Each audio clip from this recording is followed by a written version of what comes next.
मीरा की जंगल यात्रा। जंगल के रास्ते पर चलते हुए मैंने सोचा, प्रकृति इतनी विविध क्यों है। तभी स्वर्गदूत मिकाएल पास आए और बोले, मीरा, प्रकृति में परमेश्वर की शक्ति प्रकट होती है। मत भूलो कि वो छोटी सी आस्था को भी मूल्यवान मानते हैं। सृष्टि के आरंभ से उसकी अदृश्य बातें जो बनाई गई चीजों से स्पष्ट दिखाई देती हैं। रोमियो 1:20। हरे भरे देवदारों को देखकर मुझे ईर्ष्या हुई। क्या मैं भी ऐसा विश्वास पा सकती हूँ जो कभी न बदले? स्वर्गदूत बोले, परमेश्वर अंत तक तुम्हें थामे रखते हैं, इसलिए मत डगमगाओ। सदाबहार विश्वास को अपनाओ, जिसकी पत्ती मुरझाती नहीं। भजन संहिता 1:3। लाल मेपल पत्ती को देखकर मैंने फुसफुसाया, क्या मेरा विश्वास भी थोड़ी देर के लिए गर्म होकर फिर ठंडा पड़ जाएगा? स्वर्गदूत बोले, प्रथम प्रेम को अंत तक बनाए रखना चाहिए। बिना जड़ का विश्वास शीघ्र गिर जाता है।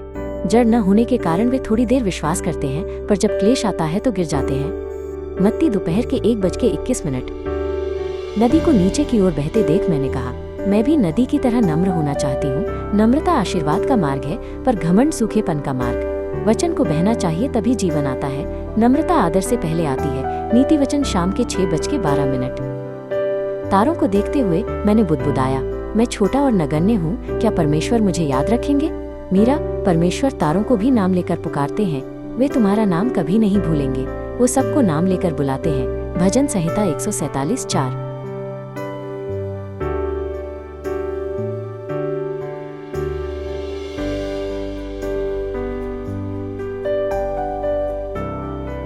मेहनती चींटियों को देखकर मैंने सोचा, मैं इतना आलसी क्यों हूँ? छोटी बातों में विश्वास योग्य रहना आवश्यक है, ताकि बड़ी बातें सौंपी जा सकें। आलस्य आत्मा को भूखा रखता है। हे आलसी, चींटी के पास जा, उसके मार्ग को देख और बुद्धि प्राप्त कर। नीति वचन 6:6।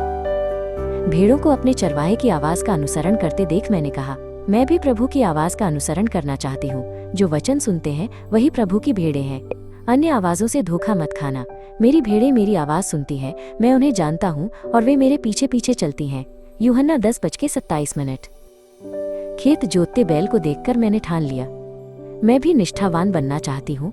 मनुष्यों की प्रशंसा से बढ़कर परमेश्वर की स्वीकृति को खोजो। भले ही कोई न देखे, परमेश्वर तुम्हारी निष्ठा जानते हैं। प्रबंधकों से यही अपेक्षा की जाती है कि वे विश्वास योग्य पाए जाएं। 1 कुरिन्थियों 4:2। रास्ते किनारे कुत्तों और सुअरों को देखकर मैंने समझा, यदि वचन पाकर भी लालच का पीछा करूं तो फिर पाप में गिर जाती हूँ। आदतन पाप को तोड़ो और परमेश्वर की ओर लौटो। कुत्ता अपनी वमन की हुई वस्तु की ओर लौटता है और धुली हुई सुअरी फिर कीचड़ में लौटती है। 2 पतरस 2:22। जंगल में मैंने घुटने टेककर प्रार्थना की, हे परमेश्वर, मेरी कमजोरी में मुझे न त्यागना। मीरा, यहोवा का भय ज्ञान का मूल है। जंगल परमेश्वर की पाठशाला और दर्पण है, जो तुम्हारे विश्वास को सुरक्षित रखेगा। यहोवा का भय ज्ञान का मूल है। नीति वचन 1:7।